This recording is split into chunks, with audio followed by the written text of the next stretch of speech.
ค้าไม่ส่งค้าเขาใจปีฟองความเสาแล้วโหเหนื่อยร้อยนะครับนะเมื่อได้เขาก็เลยมาอยู่กับเจ๊จ้อยที่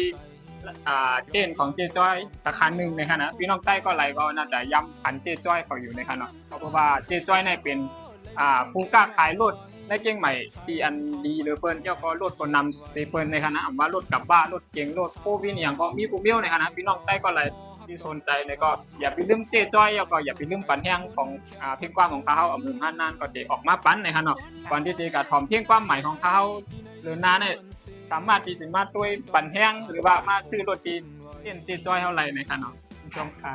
ค่ะสวัสดีค่ะเจ๊จอย CTN Car Center ค่ะก็วันนี้นะคะก็ดีใจนะคะแล้วก็ตื่นเต้นวันนี้ก็อยู่กับศิลปินอีกหนึ่งท่านที่น่าจับตามองนะคะของพี่ใจปีนะคะแล้ววันนี้ก็